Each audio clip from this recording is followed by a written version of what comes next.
Bonjour et bienvenue à votre podcast La science dont vous êtes le héros.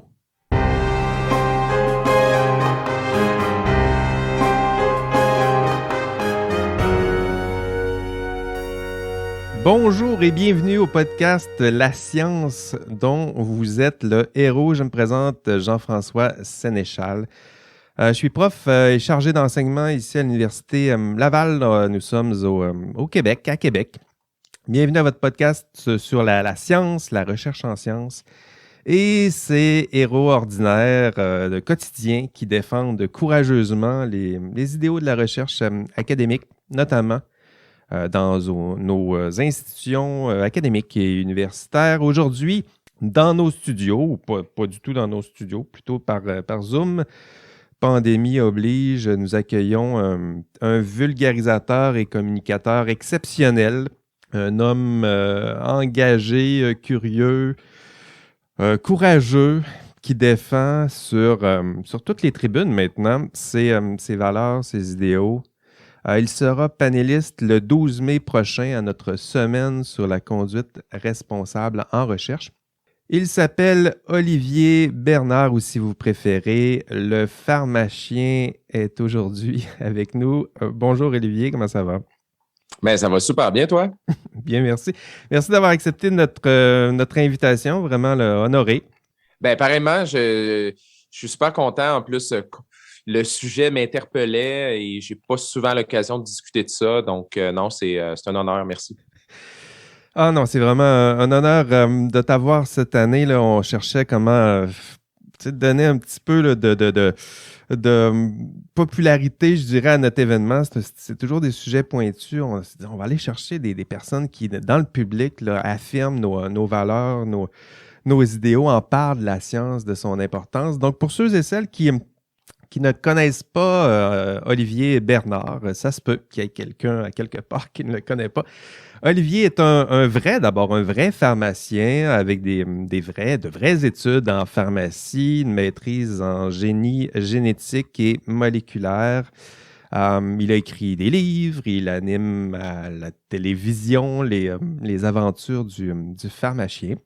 Et dans ses interventions, il remet les pendules à l'heure en abordant, du moins c'est comme ça que je le comprends, en abordant des sujets scientifiques importants, les OGM, l'allaitement, l'alcool que j'ai vu aussi, les vaccins évidemment, des sujets des sujets scientifiques, mais aussi des sujets qui ont des prétentions scientifiques qui sont parfois contestées, homéopathie, détox du foie, je m'en souviens très bien, les régimes, les thérapies curatives, créatives, avec des guillemets radiophoniques. Allez voir ça, courez voir ça là, sur Explora. C'est une belle aventure, de belles aventures que celle du pharmacien. Si j'avais à résumer, à dire ce que fait Olivier, je dirais que c'est une sorte de pharmacien de garde, c'est comme ça que je le formulerais. Protecteur de la science, de ses idéaux, il protège les faits publiquement, il protège les faits, la rigueur, il s'attaque à l'arnaque, aux demi-vérités, aux mensonges, aux entourloupes de toutes sortes, aux croyances, fausses croyances, affirmations fallacieuses. Voilà. Il a reçu d'ailleurs le prestigieux prix John Maddox en Angleterre là, pour sa défense de la science dans le public. Ça va comme description, Olivier? Est-ce que c'est l'image que tu souhaites projeter? Est-ce que ça correspond à l'image que tu veux projeter dans notre société? C'est super gentil comme description. Merci, ça me gêne.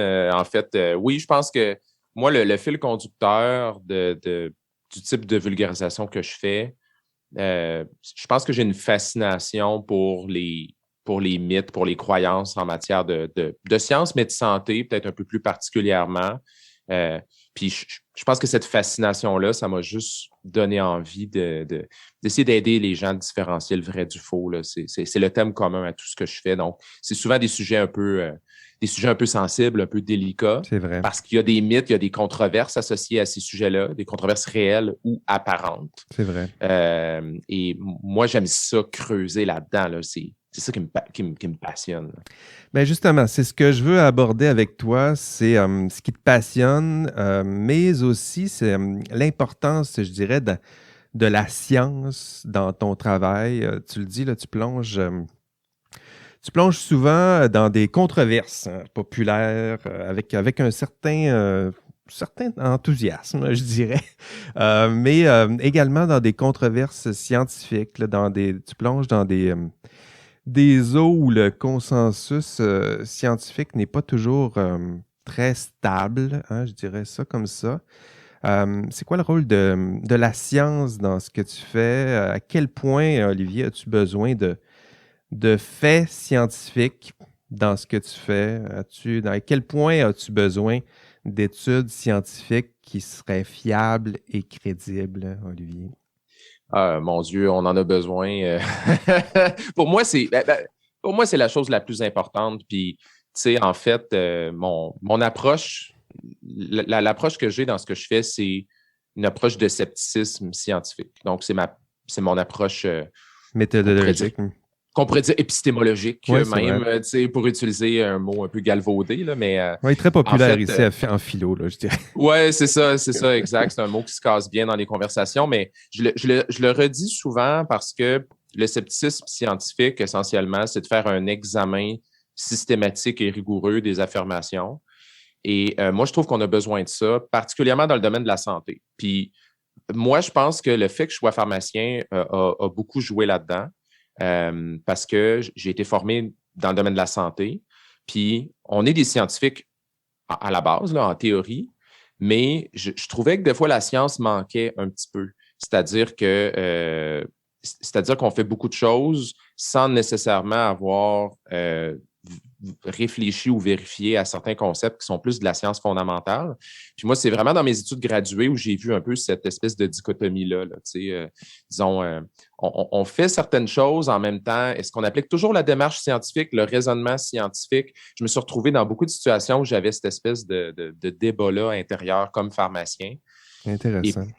ouais, puis donc en ayant fait de la recherche, en formulant des hypothèses, en devant les valider, en ayant tort 95% du temps, c'est sûr que ça m'a donné une perspective qui est peut-être pas donnée à tous les professionnels de la santé. Donc, je pense que j'essaie de ramener ça un peu aux faits puis à la démarche scientifique souvent, là.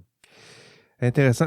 Ta démarche concrète, là, c'est intéressant, là, tu la formules, mais concrètement, comment tu t'y prends là, pour transformer des problèmes sociaux, des enjeux sociaux qui sont pas toujours approchables avec une approche scientifique? Comment tu fais pour passer de un problème social, puis le transformer en une question qui, elle, peut s'aborder avec une approche scientifique? Est-ce que c'est clair? Oui, c'est super clair. En fait, ce que tu dis là, c'est la question principale que je me pose à chaque fois que je veux aborder un sujet. Moi, je dirais que mon approche, puis ça a évolué au fil du temps, là, mais admettons que je prends maintenant, là, en 2021, comment je réfléchis à ça, c'est euh, moi, j'essaie d'aborder des sujets qui rejoignent le plus de monde possible et donc d'aborder des grandes questions qui intéressent, voire obsèdent le public, là. Puis, donc, il y a comme deux étapes à mon raisonnement. La première étape, c'est une approche qui est purement pragmatique, c'est-à-dire, je me demande, OK, c'est quoi les connaissances scientifiques sur cette question-là que les gens se posent, du genre, est-ce que mes cosmétiques me rendent malade? J'utilise cet exemple-là parce que c'est une question que Ah quelqu'un oui. proche de moi m'a posée hier, là. Y a-t-il des produits chimiques toxiques dans mes cosmétiques qui vont Mhm. perturber mes hormones et me donner le cancer? Bon.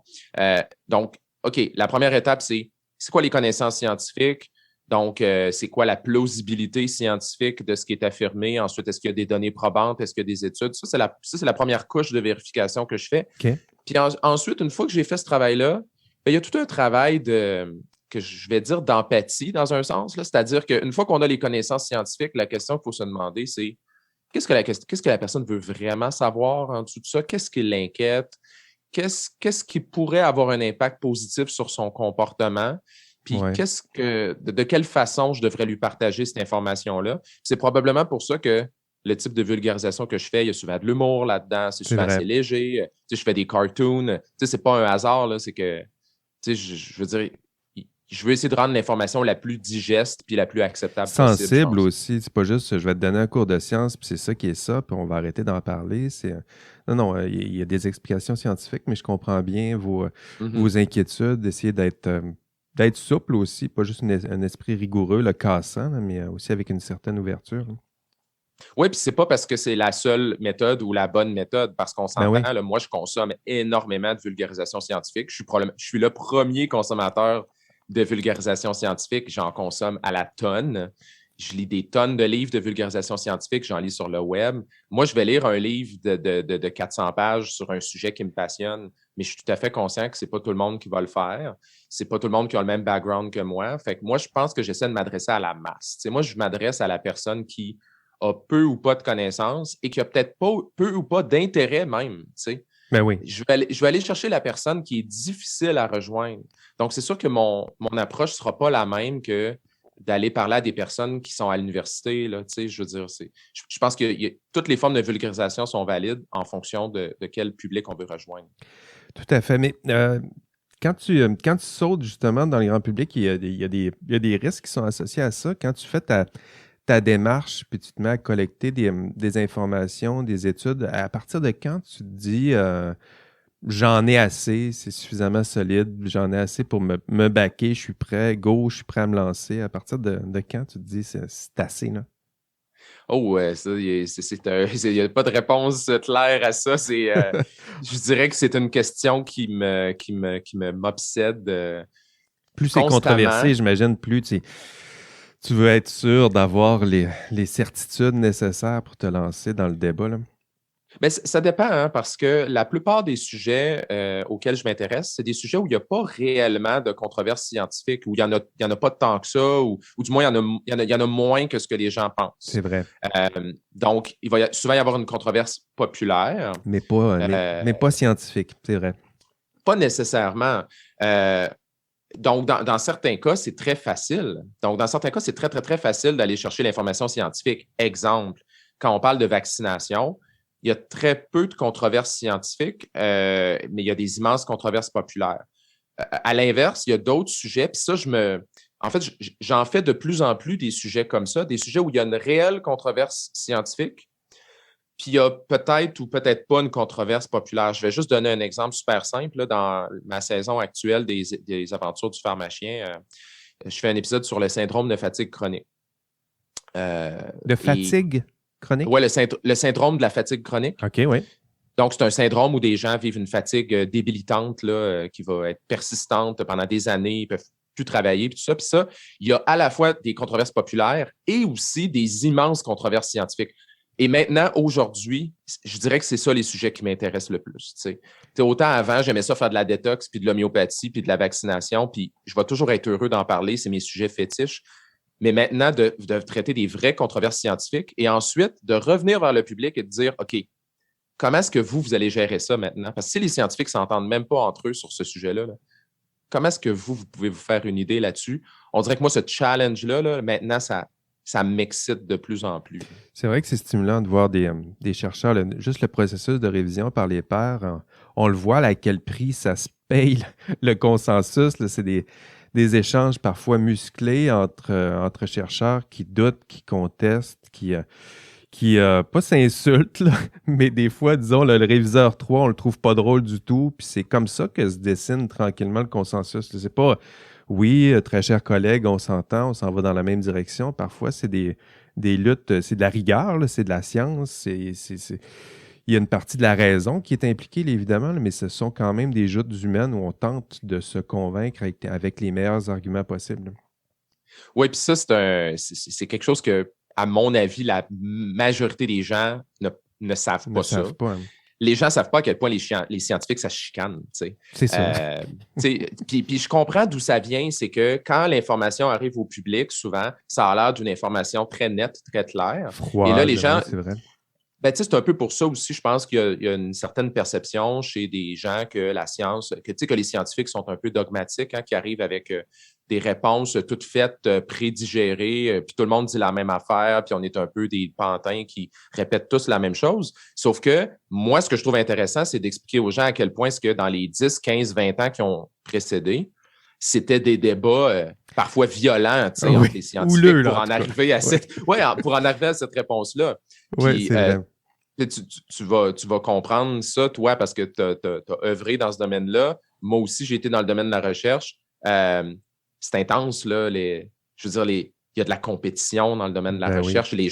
Les gens se détestent. Moi, j'ai vu des étudiants au doctorat lancer des fléchettes sur une image d'un chercheur des Pays-Bas qui était un compétiteur. Tu sais.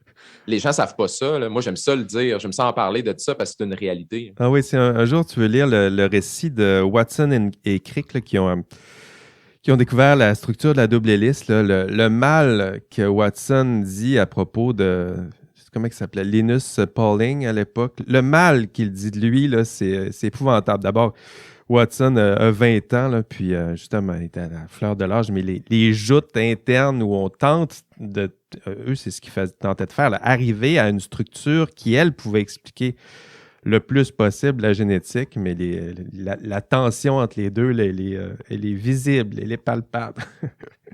Oui, puis c'est toujours un peu dommage quand ça vient au niveau personnel. En même temps, les scientifiques, c'est des humains, puis des fois, Oui. tu sais, je veux dire, ils ont des émotions comme n'importe qui. En même temps, moi, une chose que j'essaie vraiment de communiquer beaucoup au public, c'est que tous ces débats-là à l'intérieur de la communauté scientifique, ils sont sains, ils sont essentiels. Puis c'est pas parce qu'un paquet d'études se contredisent que c'est mauvais signe. Au contraire, tu sais, j'ai fait des sujets, par exemple, à un moment donné, j'ai parlé du vaccin. Il y a le vaccin contre le VPH, donc le virus du papillome humain.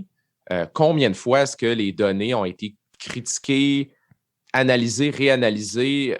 Il y avait une revue systématique Cochrane qui était sortie, qui était considérée comme le standard par excellence. Là, d'autres chercheurs sont arrivés en disant c'est pas bon cette affaire-là, il y a des biais là-dedans. Là, les chercheurs de la revue systématique se défendent. Puis je comprends que du point de vue du public, les gens se disent ah ben ça veut dire qu'il y a je sais pas, il y a quelque chose de pas correct là-dedans qui se passe, il y a des gens qui sont peut-être biaisés. Non, c'est parce que cet examen-là des faits, puis de critiquer des études, puis d'essayer de les invalider, c'est le travail des chercheurs. C'est ça qu'on devrait faire. Puis moi, ça m'inquiète beaucoup plus quand ce travail-là n'est pas fait. Quand tout le monde a l'air d'accepter les études en disant c'est ça qui est ça, surtout dans le contexte actuel où on sait que, bon, une grande quantité d'études ne sont probablement pas si valides, ben, c'est ça. Moi, j'aime mieux qu'il y ait cet exercice-là qui se fasse de façon ouverte. Ouais. Parlant d'études plus ou moins valides, c'était le deuxième thème que je voulais aborder avec toi, Olivier. Disons, on parle d'information sérieuse dans notre premier thème. Maintenant, le contraire, je dirais, l'information plus ou moins rigoureuse, la désinformation, l'infotox, là, appelons-la là, comme on peut. Tu as été plongé là-dedans, là, ce genre de lutte-là au début c'est quoi, c'est 2019. Tu as fait l'objet d'une... 2019, mon Dieu, j'ai l'impression que ça fait 20 ans.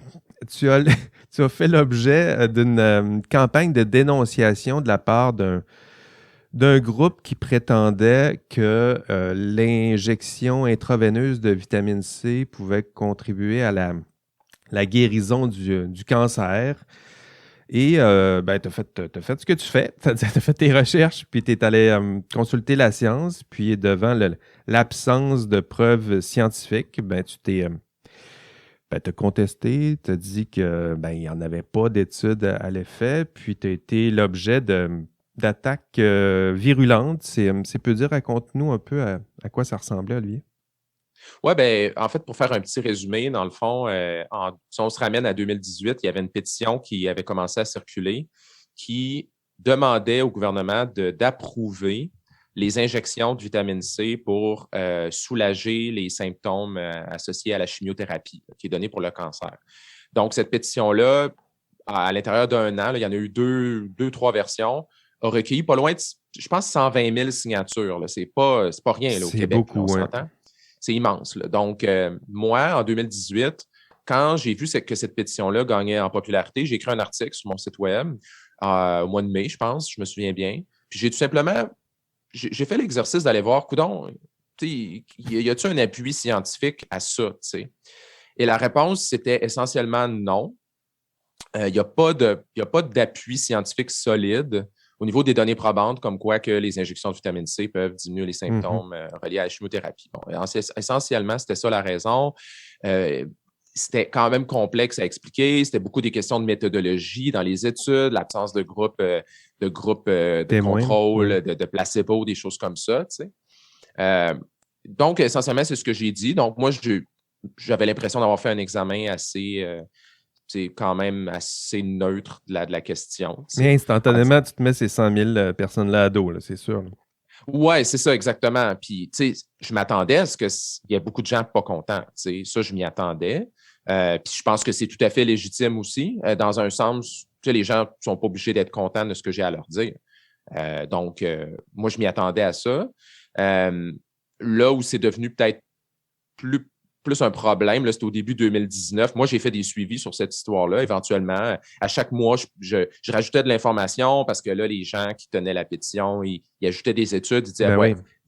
Puis là, moi, j'étais comme, non, cette étude-là, elle dit pas ça, elle prouve pas ça, désolé, puis tout ça. Puis à un moment donné, pour eux, ça a été, il y a un petit groupe de personnes, là, c'est un petit groupe, là, je ne sais pas c'est combien de gens. Ouais, qu'eux, ils ont décidé vraiment de me faire souffrir, là, bon, ils se sont mis comme mission ouverte là, de me faire perdre ma job puis de ruiner ma vie essentiellement. Donc, à un moment donné, ça a atteint des proportions qui n'étaient plus vraiment acceptables. Ben oui. Il y avait du harcèlement de ma blonde, par exemple, des gens qui ont révélé mon adresse. Tu sais, ça devenait vraiment inquiétant. Oui, ça devenait vraiment, vraiment inquiétant. Et puis là, c'est là que j'en ai parlé moi-même sur mes plateformes. Puis à posteriori, quand tu regardes, maintenant, tu as un peu plus de recul, c'est qui est responsable de cette... qui, toi, tu pointerais du doigt, là, je ne veux pas te mettre non plus à nu, là, mais qui pointerais-tu du doigt? Qui sont responsables de ce phénomène-là? Est-ce que c'est l'ignorance, peut-être, là, mais est-ce que c'est... Je ne sais pas, est-ce que c'est nos principaux coupables typiques? Là? Est-ce que c'est la faute des médias sociaux, la faute des médias en général, les compagnies peut-être qui promeuvent ce genre de théorie-là? Est-ce que c'est le politique qui serait responsable en partie? C'est toutes ces réponses. Hein. Puis vraiment, là, on peut utiliser ce cas-là. Moi, personnellement, je trouve que c'est un cas qui est extrêmement intéressant à décortiquer pour comprendre comment les pseudosciences s'infiltrent dans non seulement dans nos vies à nous, le grand public, mais aussi, je dirais, dans le système médical et politique. Parce que dans ce cas-ci, puis je vais pas donner tout le détail, parce que moi, je le sais ultimement qui était derrière tout ça précisément. Là. J'ai des noms, je sais c'est qui. On les salue. Oui, je vais pas... moi, je garde ça pour moi, mais de façon plus large, il y a plusieurs choses qui se sont produites dans ce cas-là qui démontrent comment ça se passe. Donc, premièrement, il y a une initiative citoyenne que, tu sais, les citoyens ils ont le droit là, de se soulever puis de faire des pétitions. Moi, je suis un ardent défendeur de la liberté d'expression. Je vais la défendre jusqu'à la mort. Donc, je ne vais jamais blâmer les gens de faire ça. Là où c'est devenu un problème, c'est qu'à un moment donné, on se rend compte que le système politique est très faible à ce niveau-là. Donc, il y a des gens qui ont approché un politicien, qui ont fait en sorte que le politicien a accepté d'aller introduire ça, il avait fait une motion là, pour aller faire une commission parlementaire sur la question. Et là, il voulait, à travers cette commission parlementaire-là, convaincre le gouvernement que oui, la pétition démontrait qu'on devrait introduire. Donc là, ça s'est fait. En parallèle avec ça, il y avait aussi des professionnels de la santé dans cette histoire-là qui ne se sont pas fait très... Disons qu'on ne les a pas entendus beaucoup en parler, mais qui étaient un peu en coulisses. Mais il y a des professionnels de la santé qui poussaient à travers ça, des gens qui étaient, entre autres, impliqués eux-mêmes dans la promotion des injections de vitamine C, que ce soit ici au Québec ou en Ontario, et qui avaient des avantages à vouloir faire ça, que ce soit financier, que c'était dans leur idéologie, que des gens qui voulaient peut-être démarrer des projets de recherche là-dessus, des choses comme ça. Eux aussi avaient des incitatifs à vouloir pousser ça. Donc, puis il y avait une sorte aussi de je ne sais pas si c'est un vrai terme, une sorte de frilosité dans un sens de toute si on veut, la communauté scientifique médicale qui ne voulait pas se prononcer là-dessus parce que tu as 120 000 personnes qui sont pour. Fait que là, si tu prends position officiellement en disant on n'est pas vraiment pour ça, ben là, tu vas-tu te mettre à dos 120 000 personnes, tu sais. Il y a comme une tempête parfaite, finalement, de toutes ces instances-là qui, finalement, ça a comme un peu... c'est ça, là. C'est intéressant, ce lien-là entre le politique puis la science. Hein. Le politique, il s'appuie. Ben, c'est une démocratie. Donc, typiquement, s'il fait bien son boulot, il devrait représenter la majorité, prendre le relais, écouter leur voix. Mais la majorité, la science, c'est un autre position. Là, c'est un autre.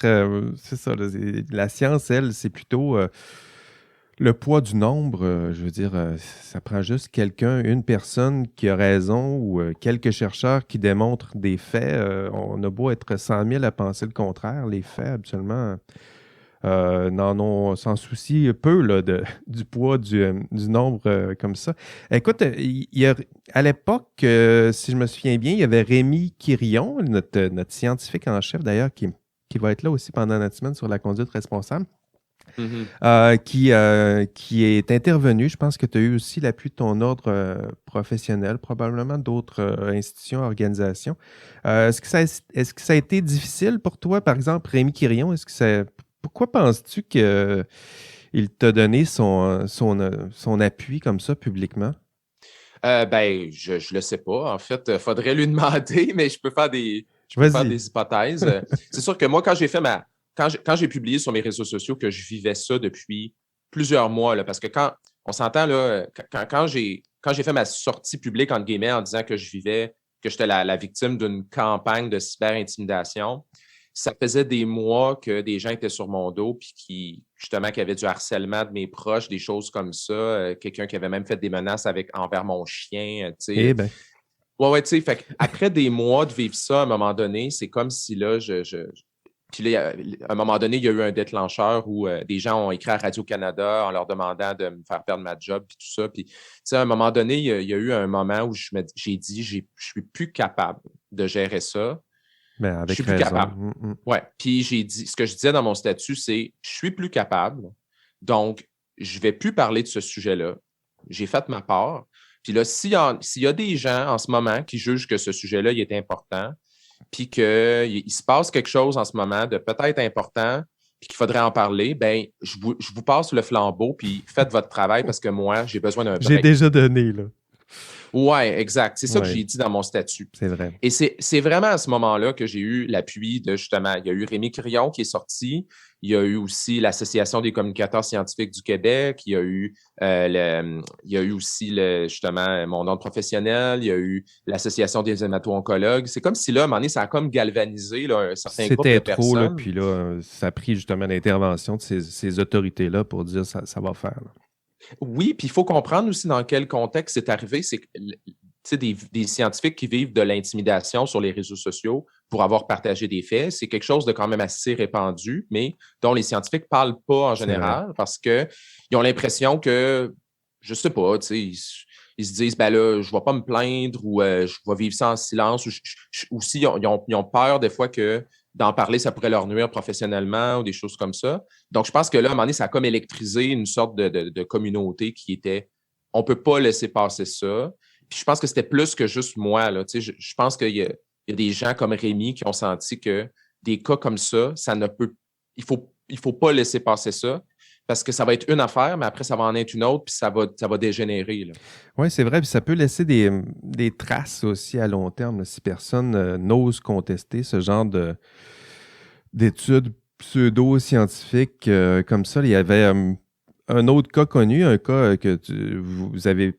Ben, c'est prévu que vous alliez l'aborder lors de votre panel le 12 mai prochain. Il y a 20 ans, le gastro-entérologue... Maintenant, trop tristement bien connu, Andrew Wakefield, il publiait un article, aujourd'hui on le sait, là, c'est un article qui est dévastateur encore aujourd'hui, un article qui faisait des liens entre l'autisme et la vaccination. Donc, c'est important de préciser aujourd'hui que l'étude en question était plutôt frauduleuse, mensongère. Lui-même a avoué avoir triché, avoir menti à propos de plusieurs cas qu'il considérait comme étant des cas avérés. Il était aussi en conflit d'intérêts à l'époque. En fait, du beau gâchis. Mais par contre, aujourd'hui encore, certains groupes anti-vaccins citent encore cette étude. C'est quoi? Est-ce que tu considères qu'il y a encore des impacts importants de cette affaire-là aujourd'hui là, par exemple, là, en ce moment, on est là-dedans, là, les vaccins, la vaccination de masse. Est-ce que tu penses qu'il y a encore des impacts significatifs sur la confiance du public de ces études-là? Ah, totalement. Puis c'est pas juste moi qui le pense, là. Moi, j'ai souvent parlé à des chercheurs dans le domaine de l'hésitation vaccinale, par exemple, tu sais, des gens qui étudient le phénomène justement des doutes, des peurs contre les vaccins, puis ils le disent, là, c'est le début, si on veut, de la campagne plus moderne contre les vaccins, c'est vraiment ce moment-là. Parce qu'avant, il y avait une opposition qui pouvait être je sais pas, éthique, morale, religieuse, etc. Là où ça a vraiment viré dans un contexte scientifique, ça a été avec l'étude de Wakefield. Puis l'étude de Wakefield aussi est un super bon cas à étudier parce que dans ce cas-ci, il y a eu une dérape scientifique, donc une étude qui n'a aucune validité, mais qui a quand même été publiée. C'est vrai. Dans le Lancet, je me souviens bien en plus. Oh oui, une bonne revue. Là. Tu sais qu'il y a un travail qui n'a pas été fait là, au niveau éditorial. Donc, il y a eu une erreur grave scientifique. Et de l'autre côté, il y a eu aussi une dérape médiatique. Parce que Wakefield est sorti dans les médias à l'époque en disant « Mon étude démontre telle ou telle chose ». Son étude ne démontrait même pas ce qu'il affirmait d'ailleurs. Et les médias se sont emparés de ça. Ça a fait le tour de la planète. Et on donc, en subit encore les contre-coups aujourd'hui. Ben, totalement. À l'époque, là, ça a amené à je pense qu'en Angleterre, parce que Wakefield, c'est un Anglais, là, ça a amené à une diminution de. Je me demande si ce n'était pas dans l'ordre de 40 à 60 de la vaccination contre le RRO, le rougeole, rubéole, rayon. Là. Donc, des raps scientifiques, des raps médiatiques, puis encore aujourd'hui, c'est la même chose qui se produit la plupart du temps là, par rapport aux sujets controversés. Oui, la confiance du public, on la sent encore, elle est là, mais l'hésitation vaccinale, comme tu la nommais, elle est encore là. On se pose toutes sortes de questions, entre autres lorsque la question a les liens entre la vaccination, l'industrie, les conflits d'intérêts. Quand ça commence à jaser à propos de ça, là, les arguments là, à propos de l'hésitation, c'est souvent des traces, je dirais encore aujourd'hui, de l'étude de Wakefield. Oui, puis beaucoup d'inquiétudes tout à fait légitimes là-dedans. Ça, oui. J'aime ça toujours le rappeler, là, c'est que que les gens doutent des vaccins et aient des questions, je pense que c'est absolument normal. Ben oui. Puis quand on regarde la quantité quand même de scandales sanitaires qui ont eu lieu, quand tu regardes toutes les choses que l'industrie pharmaceutique a faites qui étaient absolument atroces à travers son histoire, pourquoi est-ce que les gens prendraient pour du cash ce que l'industrie leur donne, leur offre comme produit, tu sais? Je veux dire, c'est normal. Là. Moi, j'ai aucun problème avec ça. C'est juste qu'en ce moment, là, on n'est plus dans la rationalité. T'sais. On n'est plus dans des doutes raisonnables. On est rendu dans des théories de conspiration, des croyances. C'est des choses que, comme tu mentionnais, Wakefield, ça a été invalidé quelques années après. C'était en 98. Je pense que 5 ans plus tard, on savait que c'était n'importe quoi. Là, on est rendu 20 ans plus tard, 25 ans plus tard. Il serait temps qu'on passe à autre chose. Il est là le problème. Le problème, ce n'est pas le doute. Le problème, c'est de persister dans un doute qui n'est plus raisonnable à ce stade-ci. Oui, tout ça, je dirais, c'est lié à. Si on retourne à l'origine, c'est une étude scientifique mal faite, mal conçue, qui a été révisée, mal révisée probablement. Puis pour toutes sortes de bonnes et moins bonnes raisons, a été publié. Puis à la fin, on voit tous les dommages que ça peut engendrer. On pourrait aussi faire l'exercice contraire. Olivier, t'es-tu déjà demandé, tu abordes plusieurs sujets controversés. On en a parlé tantôt, l'injection de vitamine C, OGM, produits cosmétiques, pesticides, c'est un autre. Parmi toutes les études sur lesquelles tu t'es appuyé justement pour documenter ta démarche, tu t'en es servi là, pour aller convaincre tes opposants. S'il y avait une seule étude parmi toutes celles que tu as invoquées, une seule étude qui était pas frauduleuse, là, mais disons un petit peu contestable, je dirais, le falsifier des données, ça se voit. Quel impact ça aurait sur toi, sur ton travail, sur ta réputation, sur la société dans son ensemble, si quelqu'un comme toi qui prend la parole au nom de la science, si on révélait qu'une de ces nombreuses études, juste une, si on révélait qu'il y avait des problèmes avec cette étude-là, quel genre d'impact ça aurait sur toi, sur le public? Ben, qu'une étude est frauduleuse, tu sais, je dirais que ce qui me surprendrait, ça serait plutôt le contraire. Ça serait de découvrir qu'il n'y a aucune étude qui est frauduleuse.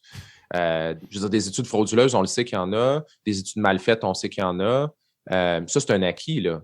Donc, peut-être que c'est pas un acquis pour tout le monde, par contre, là. Mais moi, je le sais, pour avoir fait moi-même de la révision par les pairs, là, dans le temps, j'ai eu la chance d'avoir moi, ma directrice de recherche à l'époque était vraiment extraordinaire parce qu'elle nous donnait ce travail-là aux étudiants. Moi, dans le temps, j'avais commencé mon doctorat puis que j'ai jamais fini, mais elle nous donnait ce travail-là de faire de la révision d'études, puis on recevait des choses épouvantables. Puis je me disais, mon Dieu, mais comment est-ce que des gens qui sont des chercheurs dans des centres de recherche réputés peuvent publier de la cochonnerie pareille? Ça m'épouvantait complètement. Donc, c'est sûr que moi, aujourd'hui, ça ne me surprend pas qu'il y ait des études de cochonnerie. Je m'excuse, là, mais c'est un des sujets qui me fâche le plus. Fait que quel impact que ça a pour moi? Une étude, pas si grave. Combien ça en prend là, pour que ça soit... 10 études, je ne sais pas. À un moment donné, quand tu es rendu aussi que tu fais... Moi, je me base toujours sur des métadonnées, idéalement. Là. Donc, tu sais... des études d'études. Oui, exact. Je répète tout le temps ça ad nauseam. Le monde doit être écœuré de m'entendre parler de méta-analyse et de revues systématiques, tu sais. Mais là, des fois, puis dans les dernières années, on l'a vu, même des fois, les groupes qui font des revues systématiques, des méta-analyses, qui sont théoriquement le plus haut niveau de preuve, eux-mêmes, à un moment donné, se font pointer du doigt en se faisant dire peut-être que votre démarche il y a peut-être des biais là-dedans, il y a peut-être des problèmes. Comme le groupe Cochrane, entre autres, je ne sais pas si tu es au courant de ce qui s'est passé à ce niveau-là. Lequel? Gros groupe. Le groupe Cochrane, c'est un collectif qui publie des revues systématiques dans le domaine de la santé. Donc, ils vont analyser toute la littérature sur un sujet donné. Et c'est un organisme indépendant. Donc, typiquement, là, dans le domaine de la santé, plus spécifiquement, une revue systématique Cochrane, là, c'est de l'or. C'est l'affaire ultime. C'est le genre d'affaire là, que tu te bases là-dessus, puis tu dis ça, puis tu cites des résultats d'une revue systématique Cochrane, puis après, tu dors tranquille la nuit, tu es sûr que tu t'es pas trop trompé avec ce que tu dis. Mais tu vois, même ça, aujourd'hui, on commence à se demander s'il n'y a pas des problèmes. Là, ça devient vraiment inquiétant. Là. Je veux dire, on le sent dans le domaine de la recherche qu'il y a beaucoup de chercheurs aujourd'hui qui sont peut-être moins confiants par rapport à ce sur quoi ils s'appuient. C'est important hein, parce que ce que tu soulèves là, c'est-à-dire que cette confiance-là des chercheurs envers les autres, là, envers les recherches qu'ils publient, ça tient à pas grand-chose. Hein. Le processus, il est rigoureux, puis on ne peut pas se permettre trop d'écart.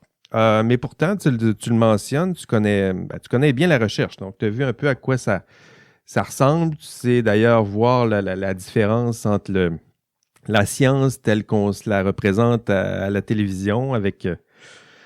le sarrau, les lunettes et la moustache, je dirais.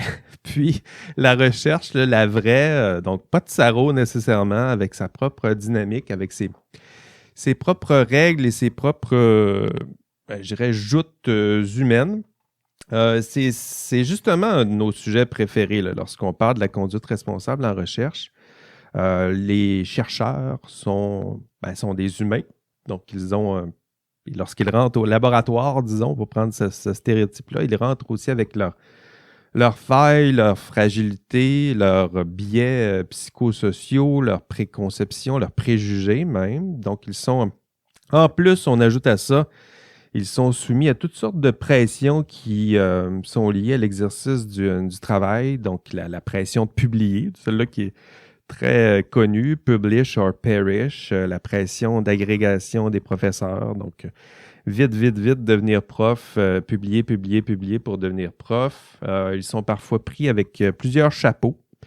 Donc, gestionnaire d'un lab, enseignant, mentor aux étudiants supérieurs, entrepreneur, même administrateur. Donc, toutes sortes de tensions qui sont difficiles de chapeaux qui sont difficiles à faire tenir tout ça sur la même tête. D'ailleurs, toi, pourquoi tu as quitté la recherche? Est-ce que c'est ce genre d'enjeu-là qui a fait en sorte que tu t'es éloigné de la recherche ou c'était la communication qui t'intéressait davantage?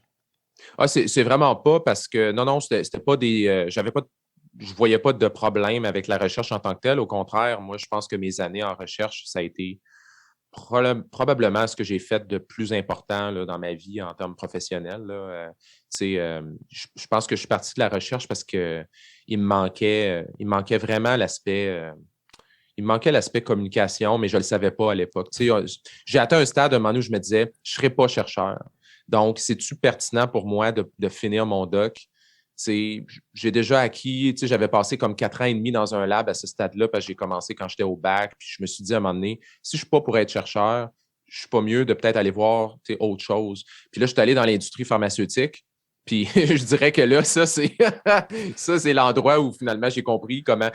Mes années en recherche m'ont appris comment est-ce qu'on peut utiliser la science à bon escient, et de travailler dans l'industrie, ça m'a appris comment ça peut être manipulé.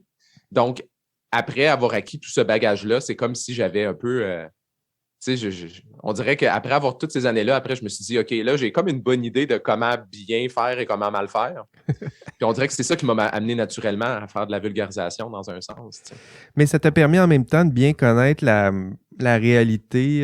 Les chercheurs, tu les as vus là, dans leur contexte de travail. Donc, il y en a plusieurs qui doivent rester compétitifs, qui ont toutes sortes de pressions. Puis notre lien avec la conduite responsable, c'est son contraire. C'est-à-dire qu'il y en a, c'est l'inconduite, donc irresponsable. On pourrait peut-être l'ajouter. Là, c'est les chercheurs qui, en raison de ces pressions-là, ces joutes humaines, ces contraintes, ils vont parfois dévier un peu, légèrement, d'autres beaucoup, de certaines normes. D'ailleurs, dans une étude de Martinson, c'était en 2005, ça avait été publié dans Nature à l'époque, c'est pas pire. On dénombrait le nombre de manquements, de déviations des normes, des attentes de la science. Puis ce que l'étude confiait, c'est qu'un chercheur sur 3, donc 1 sur 3, Olivier, OK, le tiers, vont dévier un peu, au moins une fois, des normes, des attentes en matière de conduite responsable. Donc, tu me dis, c'est juste une fois, mais c'est quand même un chercheur sur 3 qui, une fois dans sa vie, va commettre toutes sortes de petits manquements. Là. Puis pour ceux qui sont peut-être pas familiers avec ces genres de manquements-là, là, c'est pas de la fraude en tant que telle. Il y en a, là, mais ceux-là sont évidemment plus rares. Mais il y a des comportements qui sont plus fréquents, moins graves, mais plus fréquents. Jouer avec certaines données, photo, shopping un peu abusif. Là, c'est-à-dire qu'on prend une image pour y faire révéler des choses qui n'existent pas vraiment. On ignore certaines données, on tasse des données. Plagiat, c'est une chose. Autoplagiat aussi, donc un chercheur qui recycle les mêmes passages. Conflit d'intérêts plus ou moins grave, plus ou moins bien géré. Quoi d'autre? Donner le crédit d'auteur à des personnes qui ne le méritent pas. Ne pas donner le crédit d'auteur à des personnes qui le méritent. Enflure du CV, c'en est une, on les voit. Multiplication indue du nombre d'auteurs, publication dans des périodiques bidons, là, des périodiques, des périodiques, on en a parlé, les Sharks, voyons. Les périodiques. Soit ça peut être des revues prédatrices. Prédatrices, merci. Pay to publish, mais ça peut être aussi des revues qui ont un facteur d'impact nul, dont personne n'a jamais entendu parler, des revues obscures que tu ne sais pas c'est la valeur de la revue du processus de revue par les pairs, par exemple. Oui, tout à fait. Tout à l'heure, tu disais une étude où on voit ce genre de comportement-là, c'est pas si grave, disons une fraude en tant que telle, mais ce genre de petits comportements-là que tu as peut-être observé en faisant de la recherche, on peut en tolérer combien à l'intérieur de la science, mais surtout à l'extérieur de la science. Là. C'est important de se poser la question là. Comme ça aussi, tu connais bien le public. Le public, si on l'informe trop là, de ce genre ou si on révèle publiquement des comportements qui sont navrants, peut-être comme ça, à partir de combien de ces petits comportements ou de ces petites révélations, là, la confiance du public va lâcher. Là, c'est-à-dire, elle peut s'effriter, là, mais à partir de quand, c'est quoi le seuil qu'on pourrait socialement tolérer?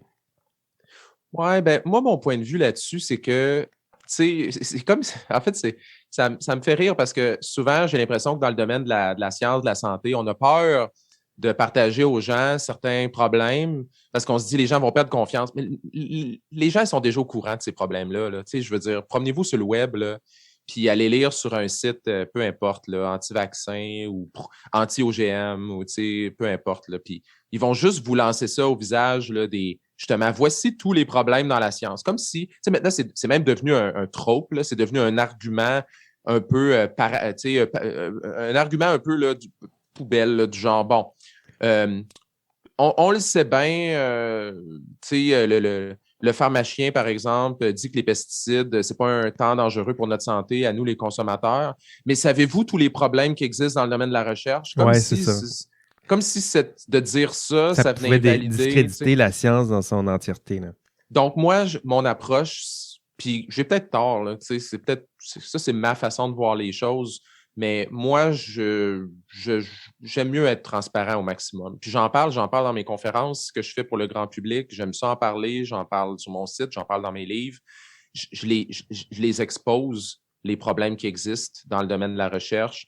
Tu sais, dans mon troisième livre, j'ai un chapitre complet où je parle de toutes les attrapes que l'industrie fait, que 50% des études ne sont jamais publiées. Donc, comment est-ce que moi, comme pharmacien, je suis supposé prendre une décision sur un médicament quand je n'ai même pas accès à la moitié des études qui ont été faites? Tu sais, je veux dire, c'est vrai. Je vais me baser sur 5 études, puis je vais dire, ah, ben ces 5 études-là sont positives. Mais oui, mais il y en avait 10 avant, puis les 5 autres, tu ne les as jamais vues. Fait que, tu sais, moi, j'aime mieux les exposer, ces problèmes-là, parce que dans le fond, je pense que les gens, ultimement, ils vont être mis au courant d'une façon ou d'une autre, fait qu'on est mieux d'être transparent par rapport à ça. Tout à fait. Puis je pense que c'est exactement ce pourquoi la raison d'être de notre semaine sur la conduite responsable, en parler un peu plus, pas juste ici, là, autour de la machine à café, des problèmes internes là, qu'on peut avoir en recherche, mais de façon plus large, avec le public, évidemment avec la communauté de chercheurs, mais avec le public en général,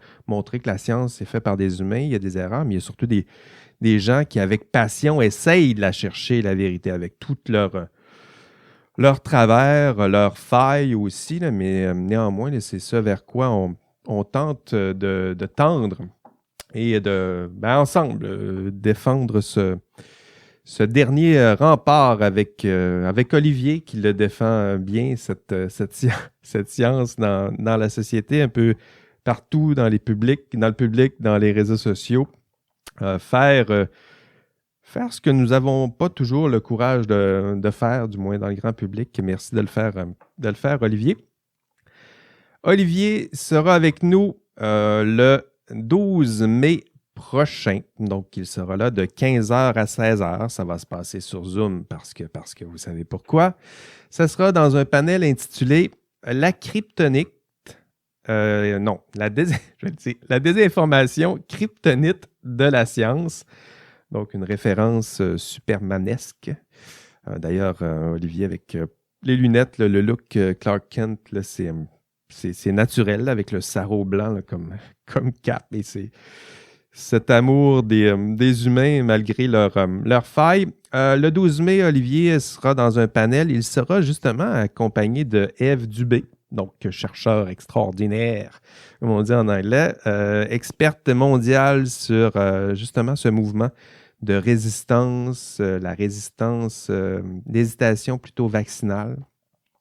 Elle est professeure au département d'anthropologie ici à l'Université Laval. Il y aura également Yannick Dufresne, professeur au département de politique de l'Université Laval également, et Gaston Desserre, là, que vous avez vu sûrement un peu partout, un médecin épidémiologiste à l'INSPQ, donc que vous voyez là, partout dans les médias. Et tout ce beau monde viendra ensemble discuter de l'intégrité en recherche, de la conduite responsable en recherche, de la confiance que le public a envers nos institutions, en contexte, évidemment, là, c'est le sujet à la mode, en contexte de pandémie, de vaccination de masse. Voilà, c'est tout. Merci, Olivier, d'avoir accepté notre invitation. Ah, c'était vraiment agréable. Merci. Merci à toi, en fait. C'est rien, on se voit au panel, donc le 12 mai le 12 mai prochain, ce sera de 15h à 16h. Ce sera sur Zoom. Allez voir, allez chercher l'information. Vous allez trouver ça sur notre site, sur la conduite responsable en recherche de l'Université Laval. Merci à vous plutôt d'avoir écouté cet épisode de La science dont vous êtes le héros. Votre hôte Jean-François Sénéchal et notre invité pour cet épisode était Olivier Bernard, dit le pharmacien. Ce ne sont pas tous les héros qui portent une cape, Olivier. Merci de le faire. C'était un honneur de te recevoir. Et pour les autres, bien, on se revoit au prochain épisode. Allez, bye bye. Merci encore, Olivier.